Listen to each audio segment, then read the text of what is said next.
didn't. My staff did. They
Thank you. Good afternoon. Are you all able to hear me? There we go. I think we've got sound.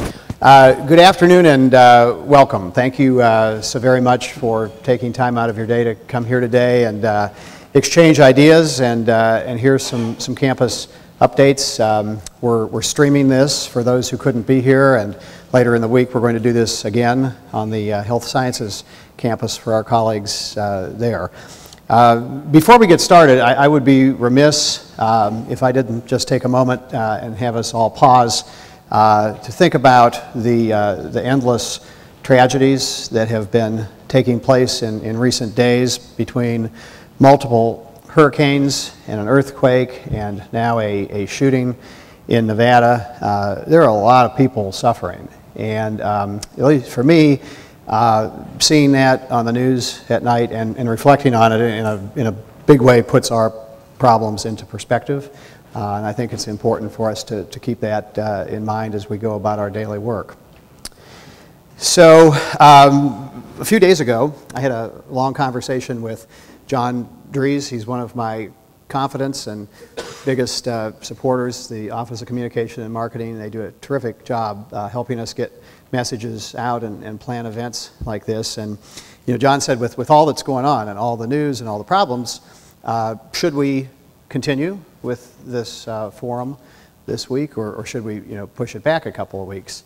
And Maureen, who's our official slide advancer, I'll ask you at this point to do that. And the answer was this.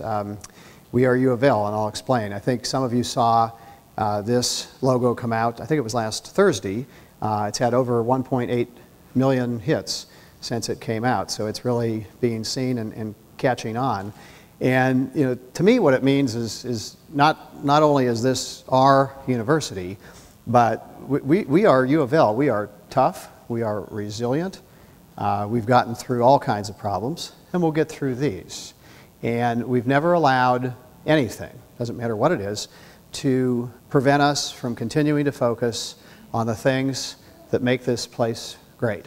The missions we're going to talk about today, the ways we're going to focus on the adversity that we face, and how we can best position ourselves for strength.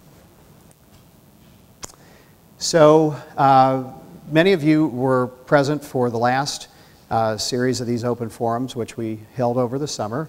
And at that time, I pledged that it was not going to be just a single meeting, but it was going to be a kickoff for a whole series of forums. And we're going to continue doing these on a regular basis. The idea here is that this is an active dialogue, one that's critically important between the administration and the faculty and the staff and the students, to make sure we understand what it is we collectively want for the best interest of the university going forward.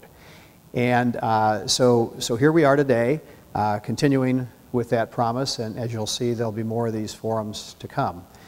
Now, when we talked about this before, I had a slide. It was similar to this one. We've modified it just a little bit, but the concept is the same.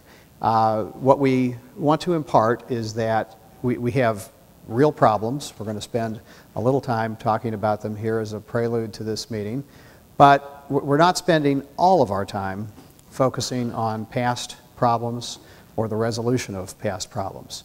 We have to do that. It's part of the job. It's critically important. There are a lot of reasons we have to do it. But if we did that only, that's where we would live. That's where we'd stay. And that's not a very optimistic future for an organization. So we have to spend at least as much, and hopefully a lot more, of our time going forward looking at our vision for what we want to be, and then figuring out how we prioritize our resources and our time and our other resources so that we can have the greatest chance of achieving the vision that collectively we decide to take. So that's where we're going to pick up today with this concept. We'll have a little bit of the past and a lot of the future. So if you could share the next slide with us. So I just wanted to give you a couple of updates about things we're dealing with right now, real live problems and issues that we're facing. So I hope some of you had a chance to see the campus note that was sent out with the draft SACS report attached. I think it went out yesterday. We received it late last week. And this was the work product of the team that visited us related to our probation of accreditation status by the Southern Association of Colleges and Schools. So we've been preparing throughout the summer of this year for this visit, which was the 19th through the 21st of September, and we had 6 site visitors come to spend 3 days on campus interviewing a whole host of people and going through documents and satisfying themselves that we in fact had responded to the concerns that were raised by the SACS organization. And I want to start by offering a special thanks to people sitting right over here, Connie and Bob in the provost's office. I don't know how many of you know the two of them, but these two individuals have spent an incredible amount of time working with us and making sure that our response to SACS was just perfect. So they coordinated the visit, they prepared the materials, and of course there are many others on their team who worked with them, but they spearheaded this effort. SACS had an interest in 9 different things, 4 of which had been raised initially back in December of 16 when we were placed on probation, and then 5 others that they brought into the mix along the way as a result of reading newspaper clippings and going on the website and that sort of thing, research they did throughout the year. So they came and they looked at 9 issues, and then they always add institutional integrity to any visit. So really, if you include that, there were 10. So I'm happy to say that of those, they cleared us on 8 right off the bat, including institutional integrity, which is the one that I was the most proud of when I saw that, and that was the one that was listed first, Standard 1.1. We were cleared of all 4 of the standards that brought us to probation in the first place. So those were the big ones, and they were comfortable with them. And those, of course, were issues that resulted from the way in which the governor had replaced our previous Board of Trustees in one fell swoop in a way that, as the Attorney General interpreted it, was against state law. Most of you will recall that the General Assembly acted quickly. In the couple months to follow, they changed the state law so as to make the actions of the governor legal, and that made the concerns of SACS moot. So regardless of your opinion about that series of events and the politics associated with it, it satisfied the problem as far as our accreditation is concerned. So those issues around board appointment, board dismissal, external influence, and then the way in which former President Ramsey resigned, all of those issues encompassed the 4 standards that had brought the University of Louisville to probation status in December of 16. Now, there were 5 other things, and of those, 3 of them were knocked off the list. So one of them, they were satisfied that our board members had appropriately filled out their conflict of interest forms and that there was an appropriate process in place for the management and identification of conflict of interest issues. That was taken care of. There were 2 standards related to finance. One was sustainability. The team they sent was very heavily finance-based. The people, there were 2 folks out of the 6 who were focused on nothing but finance, but others on the team also had finance backgrounds. So the team was very heavily weighted to look at those kinds of issues. And I'm happy to say that the financial stability and the control of finances standards, they passed us on both of those. And they did a lot of digging and questioning. And Susan Howarth and her team did an amazing job responding to a plethora of questions from the team around these kinds of issues.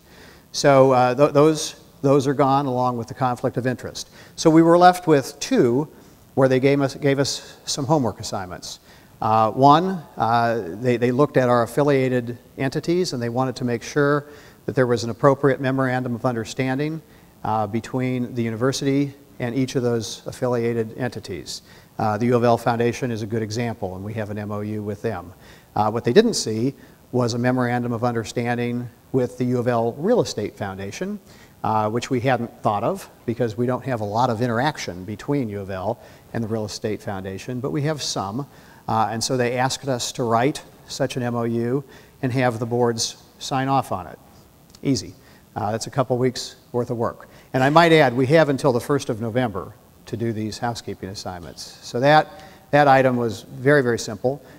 In looking at this, we realized, that they hadn't noticed that our Pediatric Medical Office Building, LLC, is also an affiliated entity. So despite the fact that they didn't point that out, to be proactive, we're going ahead and putting an MOU in place with the Pediatric Medical Office Building also, just in case, so that we close that loop. So that is a very simple housekeeping item which will be done by mid-October. And then the final item had to do with a standard that refers to the qualification of administrators. And here what's interesting, of course, we provided them with CVs and all the information that they requested about all of the individuals who are in our various administrative positions. What they brought to our attention is that there are a number of interim administrators at the University of Louisville, as you all know right now, quite a number. And it's for a variety of reasons. There were some resignations, and then unfortunately we had some retirements over the summer that were timed in such a way that it simply caused that number to increase, and it got their attention. So even though the standard doesn't say anything about interim status, all the standard says is that they must be qualified, they asked us to provide further information about this topic. So we're working hard on this. We've got searches underway, a couple of which will probably be completed by the end of October. That will help. We have a couple of other appointments that do not require searches, and we have good candidates for those. And so at the end of the day, the number will be smaller. The number of interims will be smaller by the 1st of November than it is today. And for those of us, myself included, of course, who will still be in interim positions at that point, we'll provide a lot of information about our qualifications, our background, what we have been doing during the time we've been in these positions. And then there'll be a statement by our Board of Trustees that they support our interim administrators and that they have full authority to act, so that SACS can't be concerned that just because someone is in an interim capacity that they don't have authority to discharge their duties. So we feel very confident that this detailed response that we'll be preparing throughout the month of October will completely satisfy their question. Does this guarantee that they're going to agree with me? No, I don't have a crystal ball. But I think it's an incredibly strong argument, and at that point it will be the last item on the list that they're looking at. So we'll turn this in by the first week of November. They review and digest it during the month of November, and then in December, the first week in Dallas, there's a meeting where the 77 members of the SACS board, you heard it right, 77, all get to vote and determine our status, whether we stay on probation or whether we come off probation. So that'll take place. I'll be present for that meeting. Hopefully I won't have anything to do, but if I need to, I will get up and tell the story and pound my fist and whatever else I need to do to convince them that we have met their requirements. So that's the update on SACS. I think we're in good shape. I think we've worked hard on this. We don't have anything to be concerned about truly other than this technicality that they're bringing to our attention, and we're going to have to make sure we satisfy their concerns about it. So that's the story with SACS. Now, the other item up here I wish was as simple because it's not. We thought where we were with athletics prior to last week was that we had the residual portion of an appeals process to go through. We've got a trial scheduled in Atlanta for the second week of December where we'll go down and argue about the last issue that we were brought up on by the NCAA. That is still scheduled to take place. We'll still do that. Nothing about the time frame for that has changed.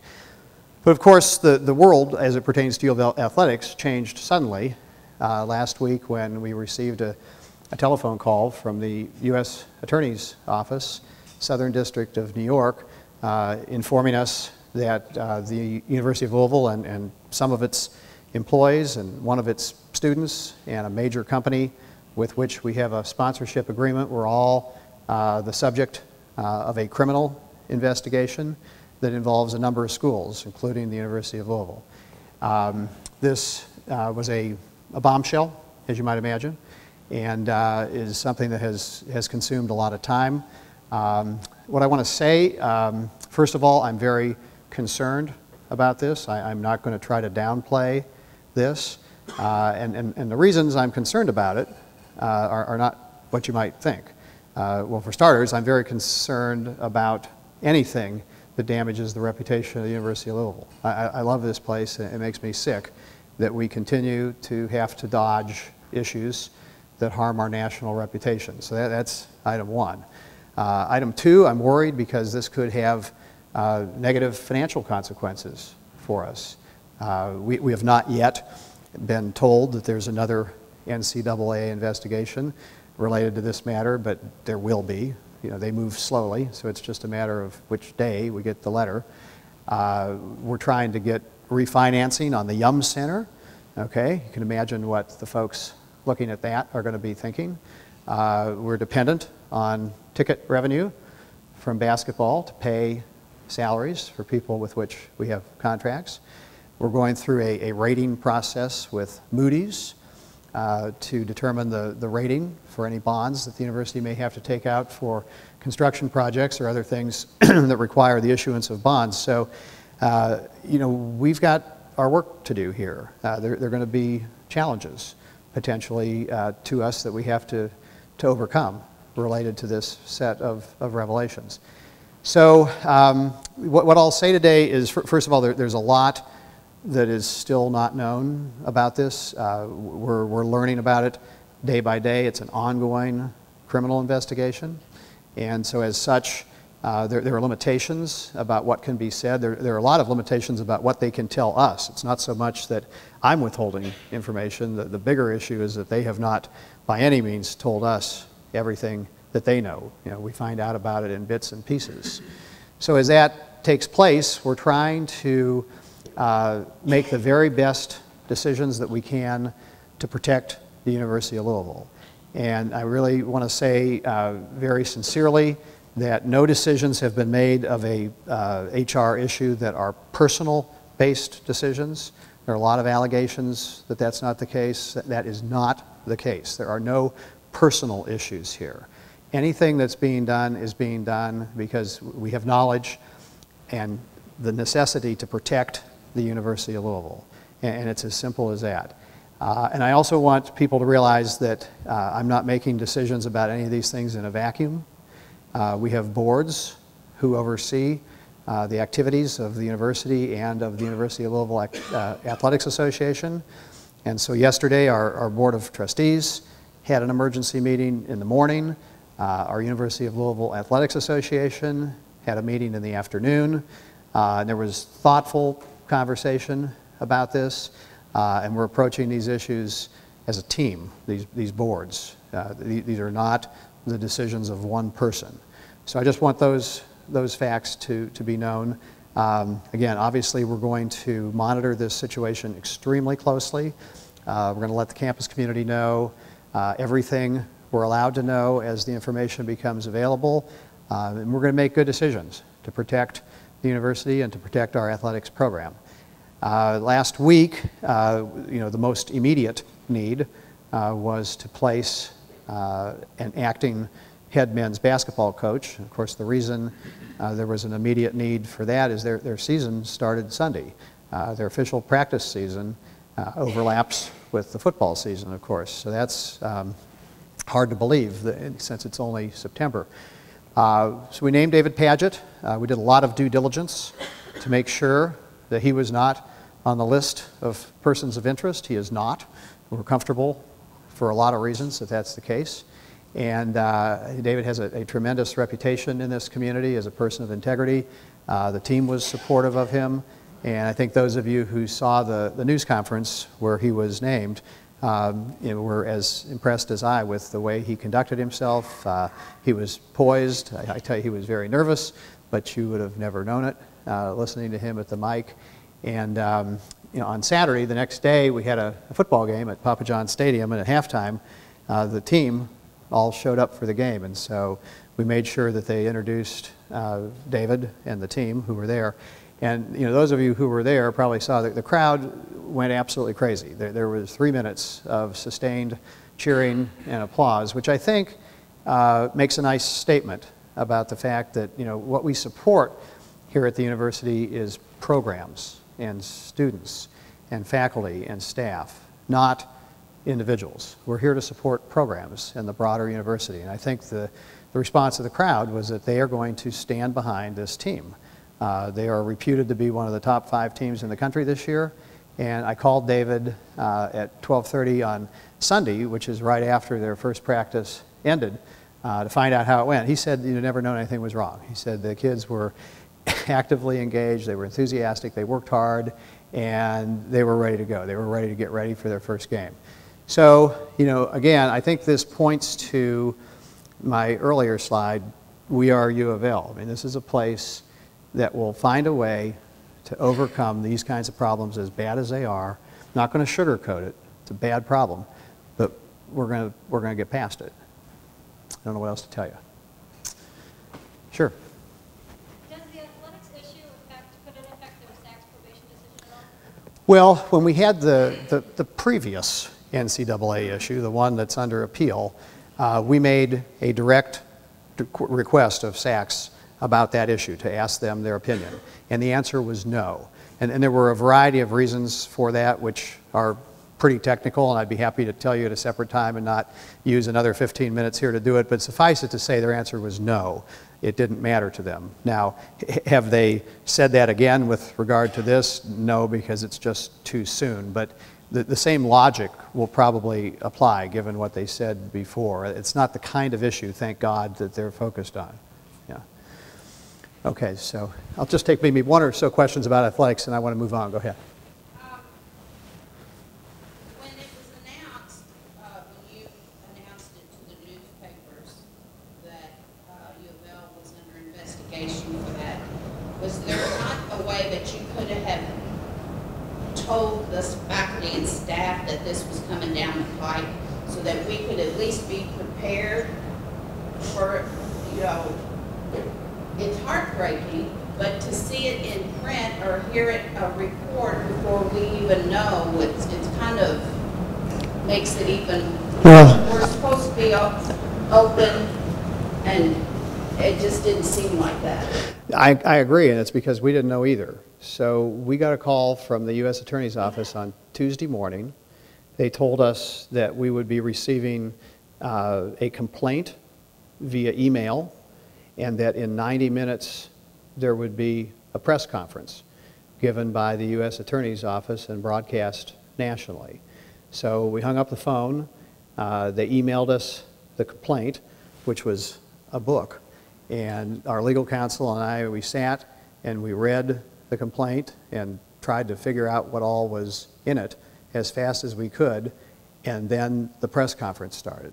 So there was absolutely no time for us to make any kind of announcement whatsoever. I mean, they don't give you a lot of time. They were nice enough to mail us the document before they gave their press conference, but legal documents aren't digested in 5 minutes. So it's too bad. I share your concern. I wish I'd have known 2 or 3 days ahead of time. There's a lot of things we could have done. Well, I just mean even before you announced it to the Courier or to the local channels that we were involved in the investigation. The news channels, I found out about it at the same time the news channels did. We did not go to the press. As I was on the telephone with the U.S. Attorney's Office, my administrative assistant was coming up and handing me articles from the Courier-Journal and DRB because it was announced that this was coming out. Everybody learned about it at the same time. So we did not go to the press with this story. This story was in the press earlier. Yeah. Okay. So let's keep going. If we can move on to the next one. So what we want to do today is continue to follow up on dialogue we had at the last forum, and it was suggested that we do so in the form of a panel discussion. So behind me you will see distinguished panelists. They're representing each of the 5 pillars that are part of our 2020 plan. And I really want to say, Maureen, go ahead to the next one, because we We know what they are. This is a diagrammatic representation which I think is really important. These pillars, which we're going to talk about, rest on our people. Okay, so the foundation for all of what we do is our faculty, our staff, and our students. And so without talented people and without the engagement of people, people feeling that what we're doing is worthwhile and in the best interests of the University of Louisville, these pillars will crumble. And so I think that's a comment that needs to be emphasized. And so as we prioritize how we're going to derive resources and how we're going to use them, finding a way to make sure that we support our people has to be integral to all of these strategies. We have to be able to recruit and retain quality people. I'm bothered by the fact that the University of Louisville has not had the financial wherewithal to give raises. I'm bothered by the fact that we have not been able to hire for certain positions that are needed as attrition takes place. None of these are desirable situations. And so as resources are tight, we have to take into account that what we are going to focus on and do must be in the context of first finding a way to stabilize our base of faculty and staff. Because if we don't do that, then I think we're going to fall short and we're not going to be able to meet any goal. So with that, what I'd like to do is spend a little time here now in the next half hour or so. Maureen, if you can go on to the next slide. Having a dialogue about priority setting, and that's what this amounts to.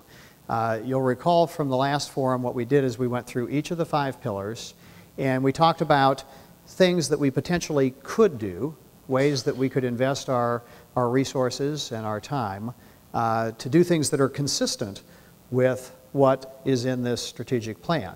Of course, there's a variety of options for each one of these, and that's where we need the buy-in and the advice and the input from faculty and staff, and this is going to be a critical step for us here in the next period of time, is trying to gain understanding from all of you in as many different forums as we can find about what it is that we should be investing our precious resources in.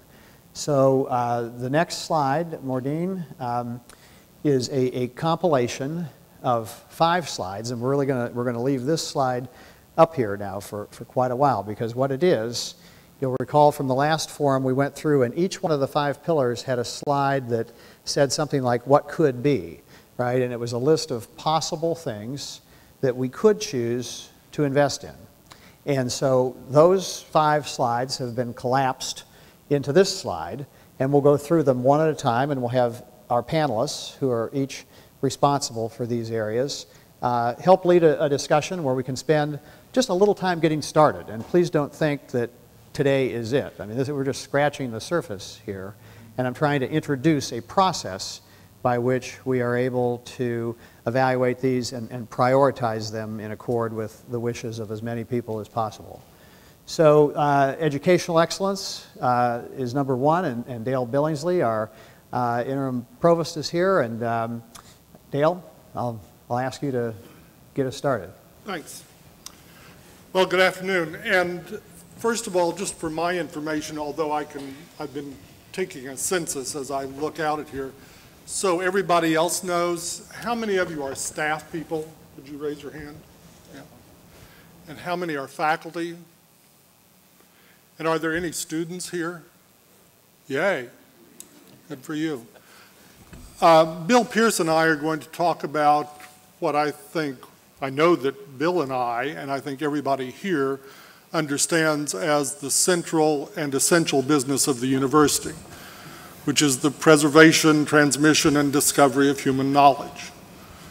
We do that in classes, and we do it in laboratories, we do it in the library, but everybody at the university is involved in that particular concern, directly and consciously, or sometimes indirectly and unconsciously, but that's our business. And to do that, we have to generate new ideas as we also preserve old ideas and move forward in familiar paths. Some of the things that were talked about in July are listed on the slide up there. We've talked about having a larger student body. The number that keeps cropping up is 30,000 students.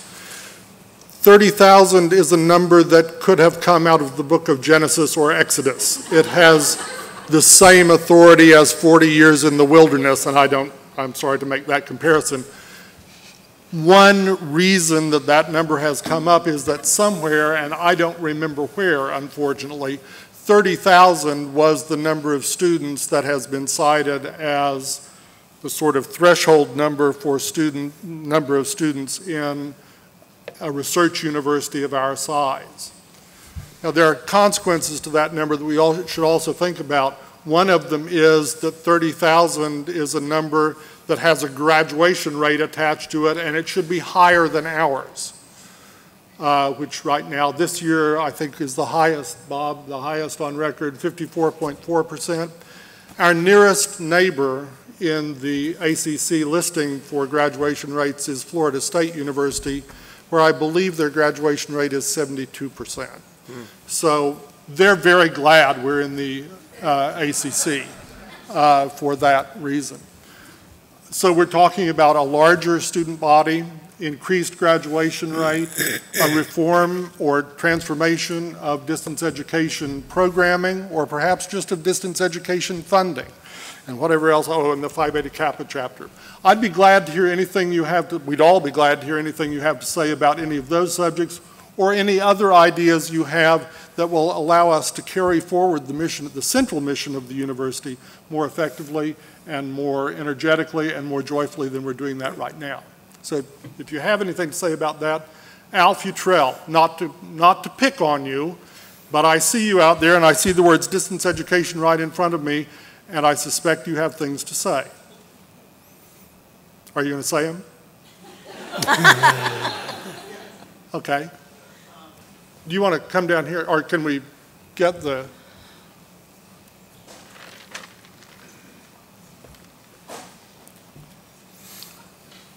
We need to watch the time. What I would say about distance education, I think those of us who are deeply involved in distance education would agree that when we look at these plans, and we think, you just said we want 30,000 students. We know that... No, please. Wait a second. I just want to...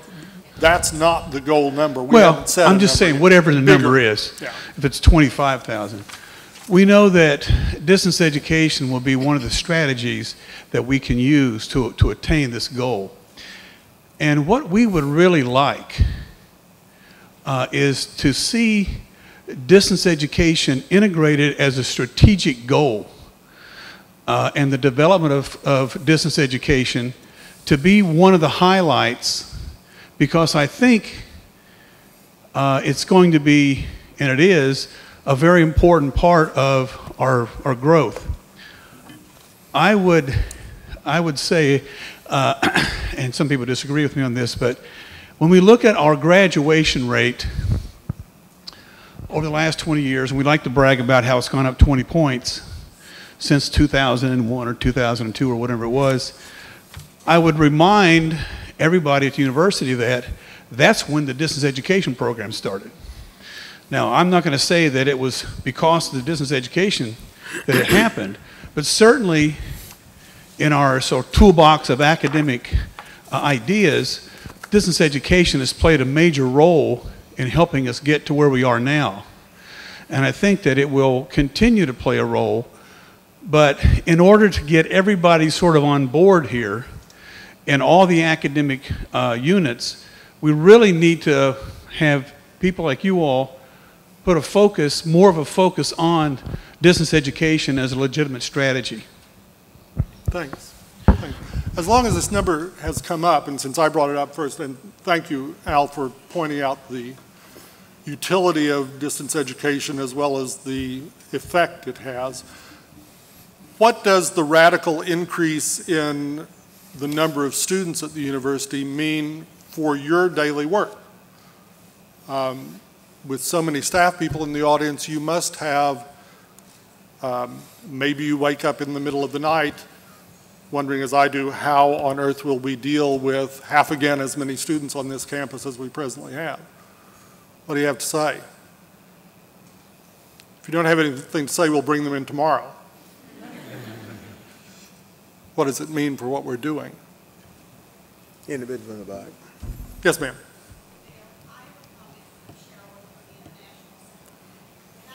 Okay. Sherilyn, will you wait just, Andrew, will you be the mic guy for us?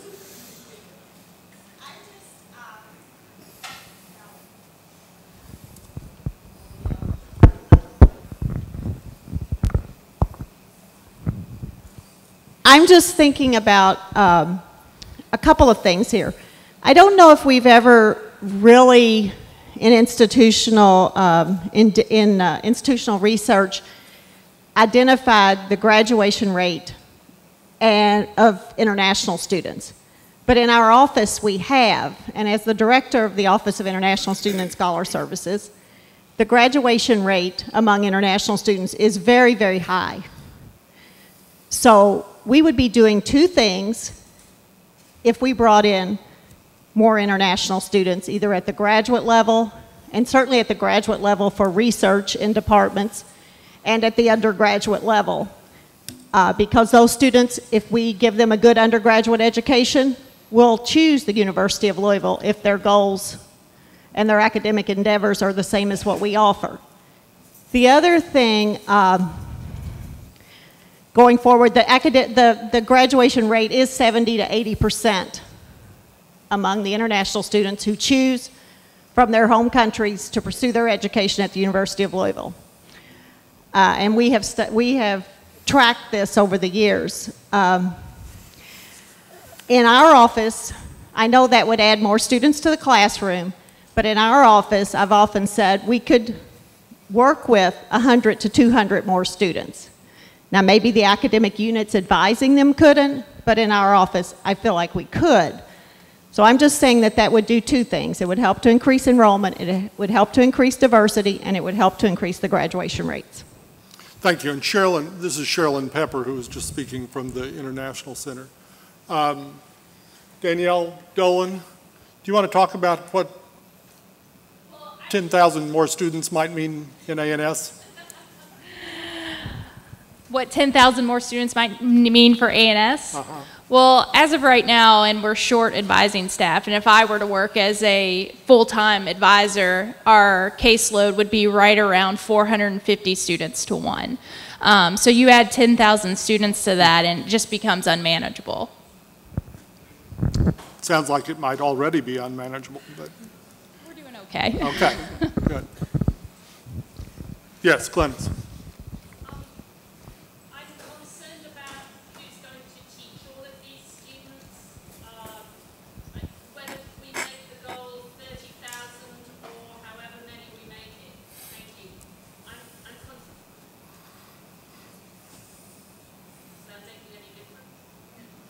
I think he's going to turn it on.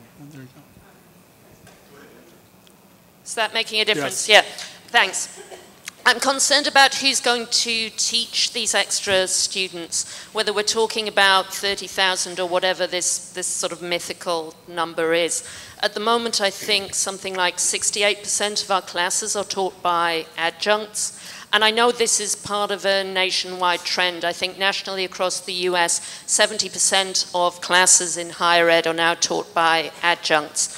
As we're talking about good news cycles and bad news cycles, I wish that U of L would have a university-wide committee looking at adjunct conditions. There are a number of institutions that are trying a range of innovative contracts for giving adjuncts some stability, some long-term stability. Even when we come to make tenure-track faculty hires, it seems to be the case that a lot of people on the tenure track wake up next to another academic in the morning, and we've lost some hires that we wanted to make because we couldn't offer spousal lines. Not even talking about tenure track, not even able to offer term lines. If we are able to offer term lines, we now seem to be in a cycle where those people are on annual contracts. It would be great if we had a committee that was looking at driving a positive news cycle by introducing some sort of innovative contract for adjunct instructors. If you're a good teacher and if you've been with us for a number of years, how do you actually make progress? How do you see your career structure at U of L? I think this is something we could get in front of, because no matter how much we're envisaging growing the student body, somebody needs to teach them, and we can't always be, as department chairs, just scrambling for adjunct instructors a couple of weeks from the start of the semester. I think we should be able to offer more stability than that, and more career progression for people who are interested in teaching but aren't necessarily on the tenure track. Thanks. Glynis Ridley is the chair of the Department of English, and Danielle Dolan is the head of the A&S Advising Center, and she spoke a moment ago. We're going to have to stop talking about this for right now, but I anticipate that we're going to have smaller group discussions going forward. Is there anybody else who needs to speak urgently about this and will not sleep tonight? Yes, go ahead. I don't know, I'm losing sleep over it, but this thought of 30,000 students or 20,000, where are they going to come from? The number of college students has declined nationally, so we're going to have a natural, more competition for the students we already sort of have. But where is this pool? Do we have so many admissions? Do we have 40% more applicants each year that would have fit all of our criteria, that we can just start sliding them in as soon as we can clear spaces for them in the bottleneck classes at the bottom? Andrew, would you hold your, pass the microphone to Jim Begani, who's going to answer that question. Yeah, good question. Jim Begani is the Vice Provost for Strategic Enrollment Management and Student Success. Yeah, good question. I mean, we certainly have the high school population is declining, and we're working and talking about that as I've been kind of meeting with different folks, and as we are moving forward and we're looking at the opportunities for fall 18, right now we're seeing double number of applications. So right now compared to last year, we have 5,000 applications for fall 18. The previous year we had 2,500 applications. So we have a number of new initiatives that we're using to get to that number. Now that's not going to get us to 30,000 students. If we continue that over 4 years, we're probably at about 1,700 to 2,000. To, you know, whatever again the mythical number is, we're going to need to look at new academic programming, new ways of doing business, distance education. You know, it would be a paradigm shift. But I do believe we have a wonderful brand here, that we have this opportunity through these marketing initiatives and things that we can do, that we can naturally get to the 1,500 to 2,000 increase from our traditional undergraduate. And that's not including the work that we can do at the graduate level as well. But academic programming will be a key component, and delivery of our education and the methods will be important to consider too. Thank you, Jim. I think we need to go on to Bill Pierce and research and creative activity, if that's okay with you. Thank you, Dale. And pardon my scratchy voice. It's that time of year. I don't know what pollen it is, but it gets me. But that's okay, because I do better when I listen rather than speak, or at least I learn more that way. So the next pillar is that of research, scholarship, and creative activity.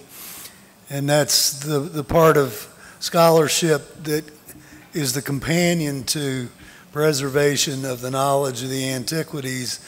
It's the discovery of new knowledge, the creation of new things, and the application of that which we've learned. We had a dramatic increase, as you all know here, between 1997 and about 2007 or 8, and hired a lot of new faculty, had new programs, built new buildings, and were vaulted into the tier of research university, very high doctoral activity. We are at the lower end of that group. That means we're on the top ladder, but we're near the bottom rung.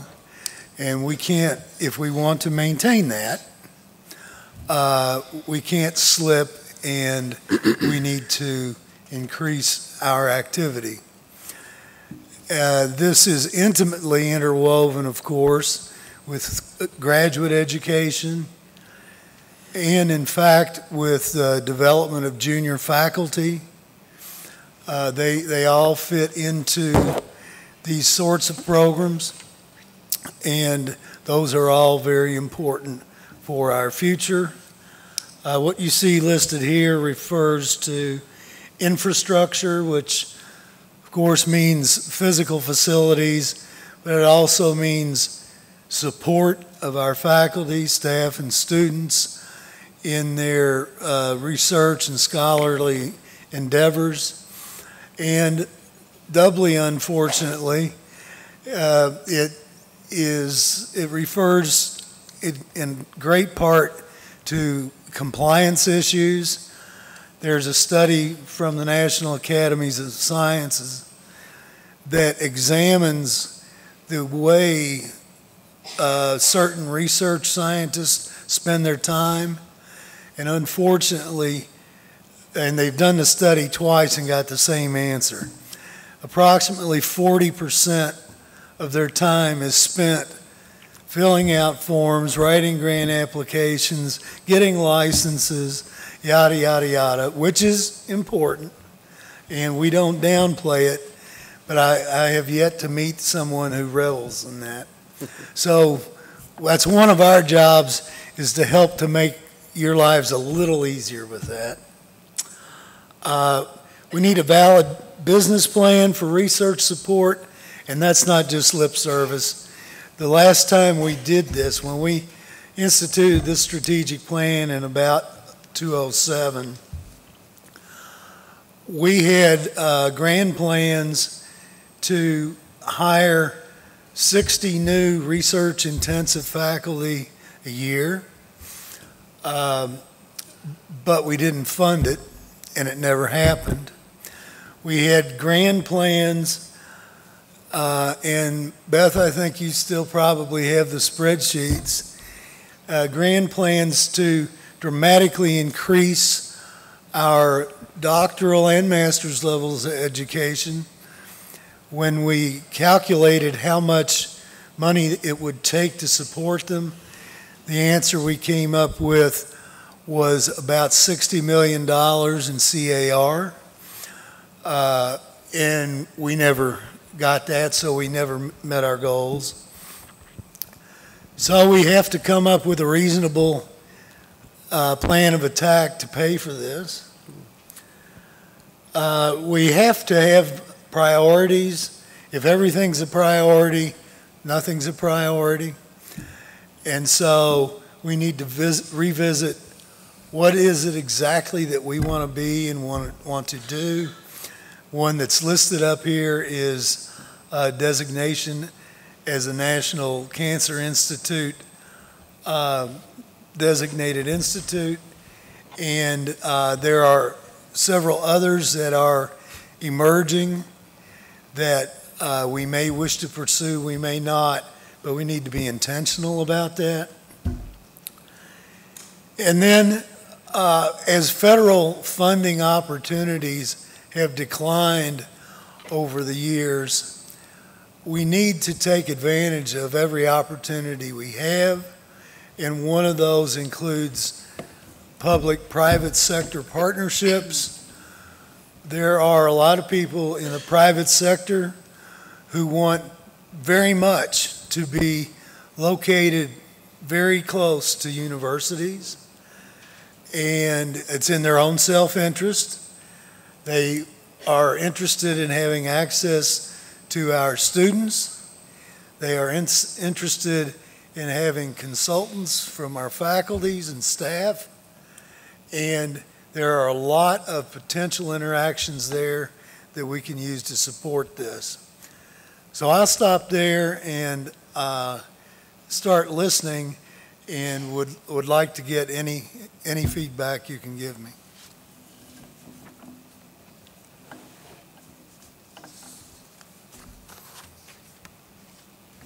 Please.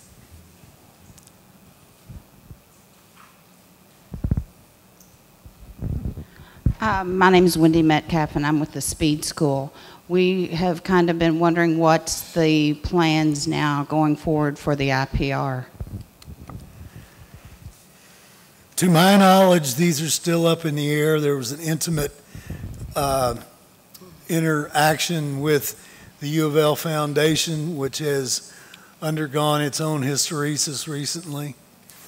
But I do know that whatever next steps we take, most research universities in a metropolitan area would kill to have 40 acres of land contiguous with their engineering school.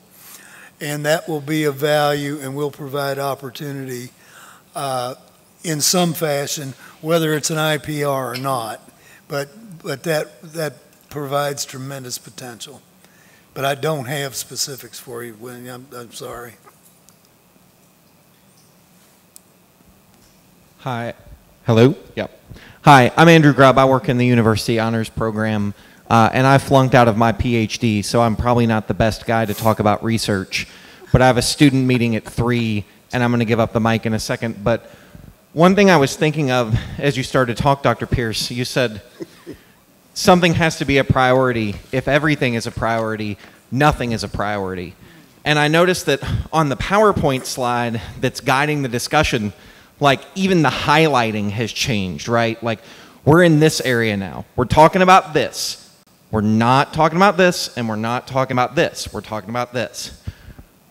The thing that I thought of is it might be constructive to look at places where these things overlap. So like, for example, the part of research that concerns me the most is undergraduate research, right? We do a pretty good job of offering undergraduate research opportunities. I know in our mentored scholarship programs, I know with our honors program in particular. But then I think back to things that like Jim Begani said, right?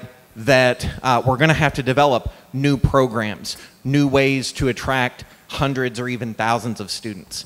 So my main question or suggestion, and this could go for any of these categories, I noticed the highlighting has changed again. So I'm not supposed to be talking about this anymore. But how can you say use the undergraduate research endeavor to draw the best and more of the best students here and hit the educational excellence pillar? And how can you also use that as a carrot to get the best faculty here and things like that, so it does all sort of run together? I have to run, but I'm going to hand this off to Christy Metzger, who's way better than I am. Well, and thank you very much, Andrew. You hit it right on the head.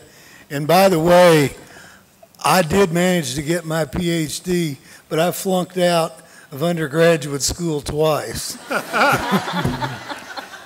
I had way too much fun. I'm going to be the mic person on this side, but I'm also going to add that's a great point. And additionally, looking at universities that are using high impact practices, innovative programs for helping support educational attainment for our underrepresented student population. There are some great examples of universities who are engaging their undergraduate student population in undergraduate research, and the things that we know that come with that in regard to retention and persistence for undergraduate underrepresented student populations is really important. So that overlap and hitting these areas where we can not just attract but also to retain and graduate a population of students who are typically a little bit more challenged in achieving those goals. I think that's a great segue. Christy, thank you. Bill, have you finished? I don't want to say, I'm a blue.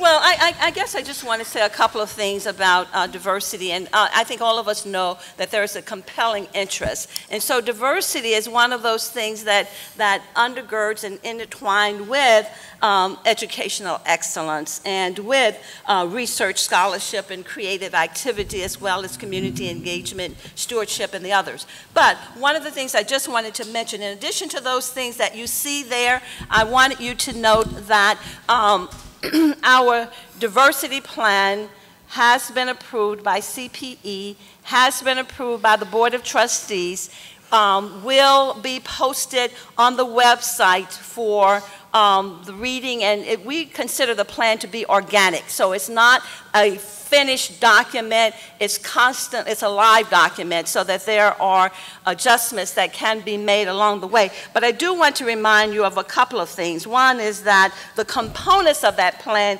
include our student enrollment, having a diverse student enrollment. It includes student success. That means the retention and graduation rates of our students, including underrepresented population. And it includes workforce diversity. So that is really having a diverse workforce of faculty, staff, and really serving as role models for our students. But there's another thing that's a part of it, and that has to do with cultural competence. And really, over the 16 years that I've been here, I've been most challenged by building and helping gather others to build an inclusive campus environment where everyone feels valued and appreciated. That is an ongoing challenge that all of us must work toward. And I just want to say a couple of things about that is that, you know, we have things that crop up on campus. We have hate flyers that come up that really is the opposite. Those messages don't represent what we stand for as a university. So that I hope when you see those things, you'll report them immediately to the police so that they can begin their investigation. I'm really proud and pleased with the support that the university gave to DACA, our DACA students, because when we're talking about an inclusive campus environment, we're including all members of that. And of course, I want to just mention that we embrace freedom of expression. We embraced freedom of expression. So, you know, our students look at what's happening on the national scene. They look at, and I'm not going to even talk about our current president, but I'm just going to say that we have challenges our students bring in, and they really need time to digest, whether they kneel, stand, or whatever. Opportunities to have that dialogue will help us build an inclusive campus environment, because each of us have different the diversity of thought is really one that we embrace here. So I just wanted to throw that out. So in addition to those things that you see highlighted up there, I simply wanted to make one thing clear, is that diversity is an integral part of all that we do here at U of L. So that's it. And are there any questions? Okay, seeing none. No, are there any questions about that? Yes, please. Dewey.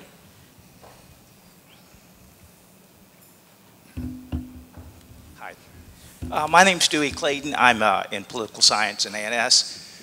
And Provost Taylor Archer, I'd like to ask you briefly, there's been discussion about various white supremacist groups and whatnot looking at this region of the country and starting to recruit on campuses. So I'm wondering, how are you all looking at dealing with this, particularly as it relates to hate speech? And then we have students on this campus. We have a responsibility, I assume, to have a safe environment for them. And I'm seeing some conflict coming here. I don't know how that's going to be resolved. I know the law talks about, clearly First Amendment gives people free speech rights as such, but then when you have these hate groups coming in, intimidating students or making them feel threatened, I just didn't know if you all have had conversations about that. Well, hate groups, and Michael Martis is here, our Vice Provost for Student Affairs, but we have a leafleting policy, as well as people who come to this campus should be invited or sponsored by a group. So there is some control that we have. We control time, place, manner. We control that. And so people who are coming, if they have not been invited, then we can always ask that they identify themselves and we deal with them accordingly. Some of you remember when the Klan came to campus. That was my early years here. But, you know, we dealt with that. We provided them space. Now, we had to, based on that administration, we had to give them somewhat desirable space, which I didn't agree with, but they were here, we dealt with them, and the Klan really consisted of one blind man and a seeing-eye dog or something like that, so it really wasn't a whole thing of what you had in Charlottesville. But I think to your point, we need to be prepared for the possibility of a Charlottesville. Yeah. Any other diversity-related questions? I would add and leave with this one thought.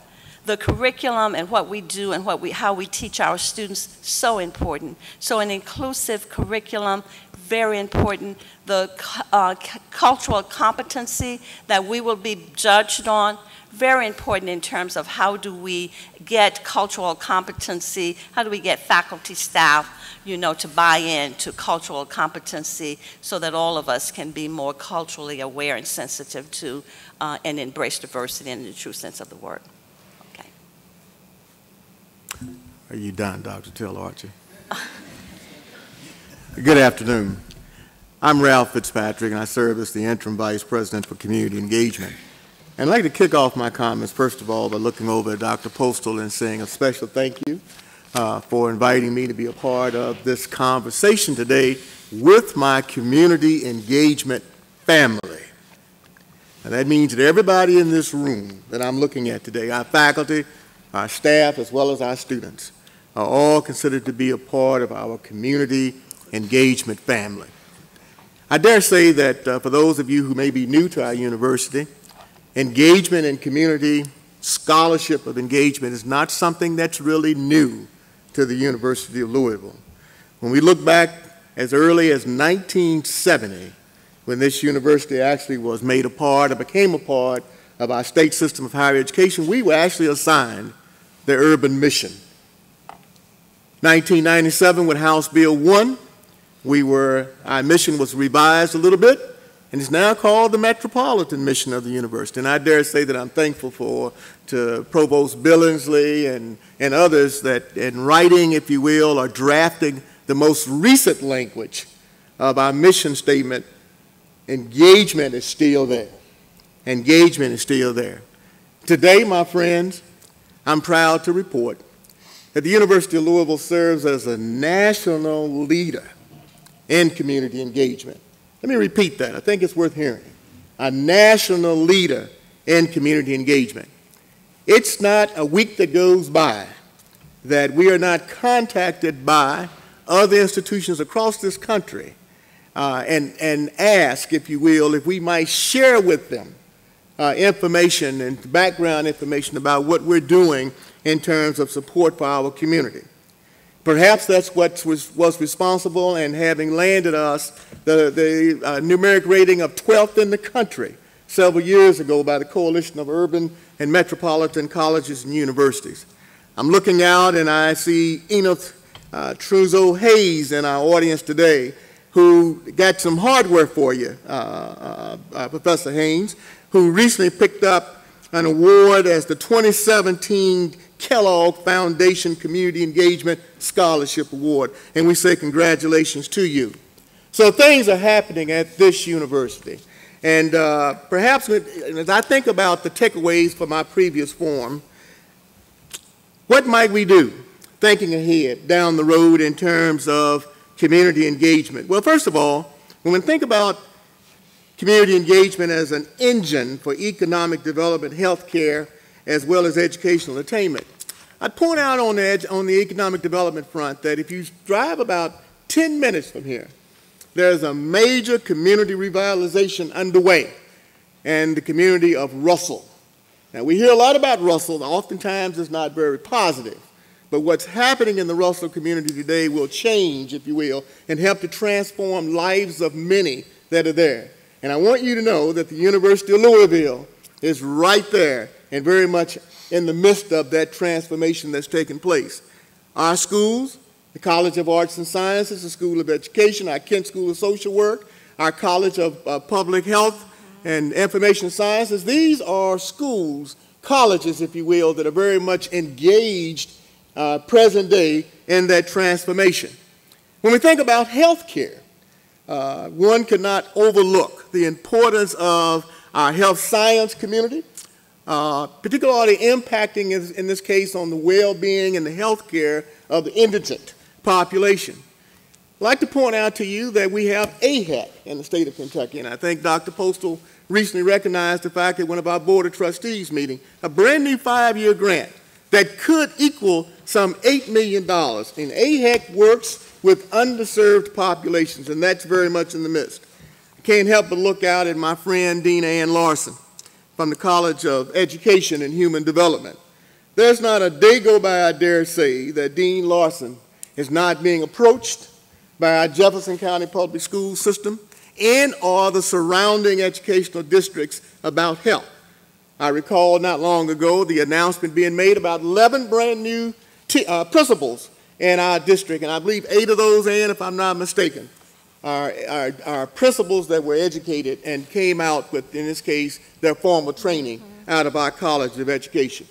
Mary Thorpe's in the audience today, and I point out that we are celebrating here at the University of Louisville, when we talk about education, 50-plus years of providing an educational opportunity for the underserved, first-generation, low-income youth in this community. And Mary, to you, I say congratulations on that. Interdisciplinary scholarship and research. Hotel Louisville. Fanny, raise your hand back there. Fanny Cox and others that are in this room this evening that have been hard at work, working with Hotel Louisville in an interdisciplinary approach. And they've been guided by the work of, again, our College of Arts and Sciences, our University Library, the Kent Schools of Social Work. These are individuals that are all on the ground doing a noble work. Craig Blakely is in the room today from the College of Health and Public Health and Information Science. I know it's a little bit too early to tell, Craig, but I'm excited about the fact that less than a week ago, we had 4 of our deans to come together and sit down and talk about the what-if possibilities of bringing together in an interdisciplinary manner a master's degree program that would speak to things such as social and human determinants of health, economic development, community organization going forward. And then, of course, there's Enid Truzos-Hayes and Kate Fossil when we talk about their grant, their major grant that's working on, I think it's called the Cooperative Consortium of Transdisciplinary Social Justice. That's a mouthful, folks. But I congratulate their work and what they're doing going forward. And then 18th and Broadway. Let's talk a little bit about what's going on at that site. Many of you know that Passport Healthcare has announced their intentions to relocate their entire administrative structure to that site at 18th and Broadway. Several of our academic schools and our institutional support units have stepped up and declared their intentions of being a part of that particular structure and site once it's completed in about 2 years from now. But it's bigger than that. It's not just about the fact that Passport is coming to that site with their administrative offices, but just as importantly, they're coming there with the understanding that they're going to transform their work. It's not just going to be focused in this case, on processing Medicaid forms and claims, but instead they are asking our university to become and get involved and be a part of developing what they're calling a health and well-being campus, and we're excited about that. Now, where is it that we can go? What could we be? What's shaping up in our future? Well, I started off this conversation by stating that I'm convinced that the University of Louisville is a national leader in community engagement. But I believe, Dr. Postal, we've got an opportunity to become a national model in community engagement going forward. And to do that, that means then that we would be recognized with a brand that is synonymous with service to our city, service to our state, and to our larger global community. I believe we've got an opportunity to be a major player, and not just in the Russell community, but in helping to revitalize neighborhoods and build community capacity and strengthen, if you will, our regional economies going forward. I believe the University of Louisville is poised and positioned to create an environment where our students, particularly those that are being recruited by Jenny Sawyer and others to our campus, that they can hold up community engagement as yet another reason, and community engagement opportunities is yet another reason why, in this case, I want to come to the University of Louisville. I believe that our university stands ready now to critically explore what it's going to take for our faculty to be fully incentivized to do this work in terms of interdisciplinary studies going forward. And last but not least, I believe that this is an institution that's poised, if you will, for diversity and the competence of our healthcare workers to go forward. So with that in mind, colleagues, family, I invite you, any of those of you that anything that I've said has struck an accord with you.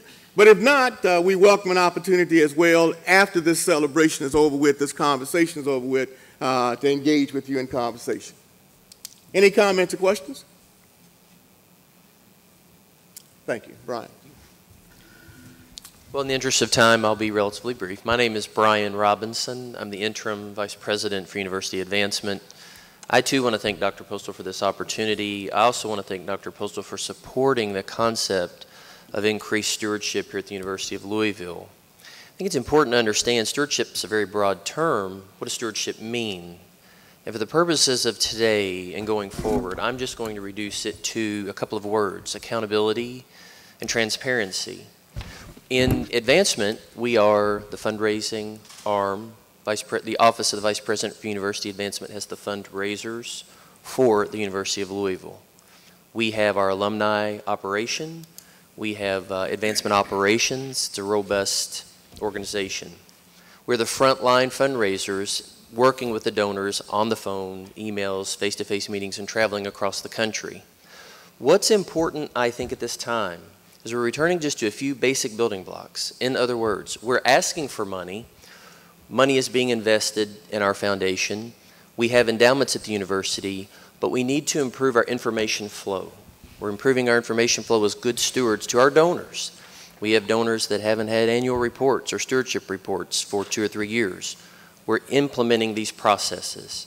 Our responsibility to be good stewards is to communicate closely with our deans and our faculty, department chairs, and division leaders to ensure that not only our partnership is strong, but the information flow is there. We understand what your priorities and concerns are. We understand how endowments are to be spent. We understand that we're to be wise stewards of those endowments and to communicate with our donors. We want to open up channels of communication between the students that are receiving scholarship funds and donors. We have many software programs, and we're taking a very aggressive approach in this regard. Finally and importantly, we've created an Office of Stewardship. We have a leader for the Office of Stewardship. This office is going to be working closely with the Office of the Deans, with the Dean's offices, and particularly with our donors. We must step forward as a university, because how in the world are we going to ask people to invest in this university if they don't see that we're properly stewarding the investments they've made and that their friends and colleagues have made as donors? So we have a profound commitment to stewardship. It's something that's been known for some time. It was in the original 2020 plan, but it's something right now to the current leadership that we are investing in, that we are assigning positions for, and we're very, very committed to. That's the Cliff's Notes version of stewardship in the interest of time. I'd be happy to entertain a question if there's one. Otherwise, I'd be happy to follow up with any of you.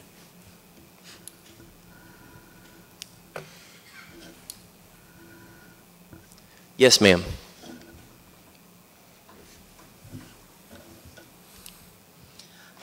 My question is this. You all are the fundraising arm of the university, yet you have no representation, if I am correct, on the foundation board. So how can you guarantee that a donor's money isn't invested and spent the way that they wanted it to be? That's actually an excellent question. I think we're not on the foundation board per se, but I think it's clear to see that the foundation and its current board has taken steps to improve their processes. There's a memorandum of understanding with the university. I think the current leadership are addressing many of the gaps that were previously there. I too share your concern. A lot of donors share your concern and would echo your question, because that's really what we have to do, isn't it? We have to ensure that the internal controls and the processes are there such that other people's money, that gifts, that philanthropy, that those investments are protected for the mission of this institution. Philanthropy is a very, very powerful thing. It's a very powerful gesture. When people make a gift, it's an emotional, powerful relationship. We have a responsibility to properly steward that. At the present time, under the current construct, we have a responsibility in VPUA to work closely with the foundation and to ensure that our donors' gifts are protected. That's an excellent question. Yes, ma'am. I have two questions that I think maybe the president could answer. One is about the $50 million deficit, and why is that coming from programs and not coming from the foundation? And the second question is, how does the recent Kentucky Supreme Court ruling affect the university's ability to maintain a full board of trustees if the governor has the authority to remove it? So I'm trying to see where that, oh, I see. Now I see. I'm sorry, I couldn't tell where the question was coming from. So first of all, about the representation on the foundation board, the board of the foundation has 15 members.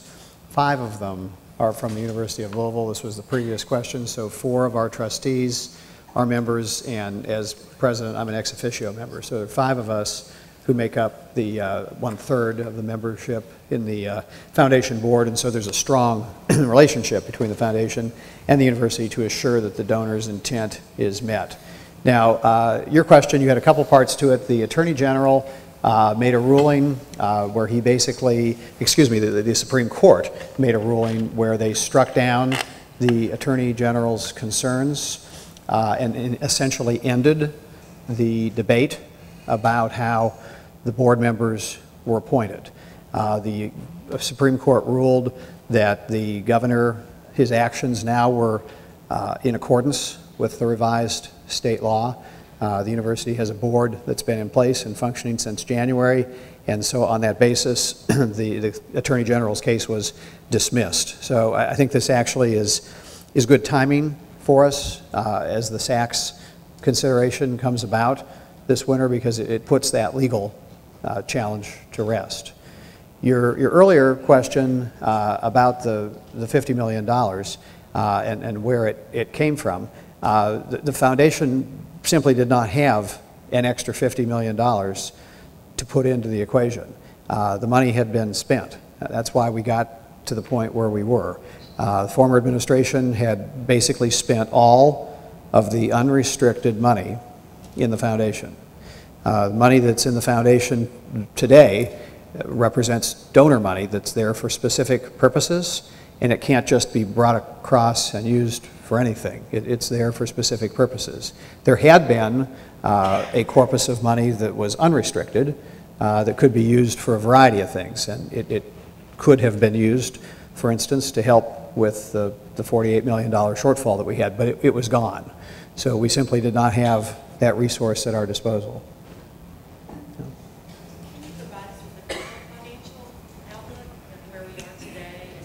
Absolutely. So, I think the proof in the pudding is that Sachs looked at this. They were worried about financial sustainability, and they were worried about oversight of finances, and so they analyzed the completion of our 16-17 academic year, and then they looked at 17-18, which we're now into, and they concluded that the university now was on a sustainable track.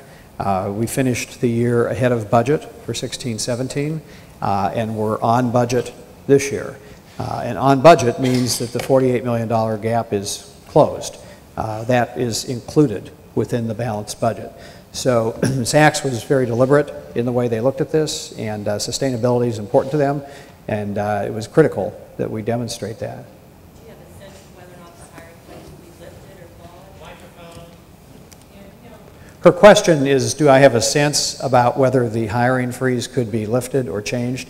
And I think my sense is that we're going to be able to lighten up on it. We're doing very well with our operational expense. It's trending down. Our procurement expense is trending down. HR expense is trending down.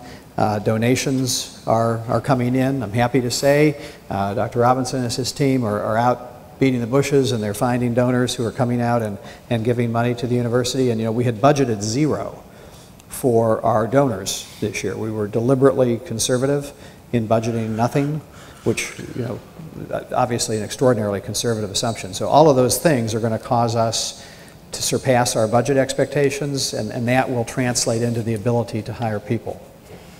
Yeah. So what I want to say is that this today was really just an opportunity to scratch the surface. Don't think that this is anything more than a chance that we had to bring before you a panel of people. I want to make sure you realize that we have leaders who are focused in each of these areas and who will be going out with me on a listening tour and other ways that we can think of to obtain input from not just you, but all your friends and colleagues who couldn't be here today. We need to spend time in very thoughtful consideration of the many wonderful ideas that were suggested by these 5 panelists, decide which ones make sense for U of L, which ones don't, and then once those priorities are identified, it's our job to find the resources to make it possible, whether that's through more donors, whether that's through creative use of the resources we have, reprioritization, all sorts of possibilities in terms of how to fund priorities. But we have to first know what the priorities are so that we have a burning platform to go out and seek resources for them. So this is just the start. Very appreciative of your time today. You'll hear a lot more about this, and we just seek your guidance and your engagement as we go about this. Thank you.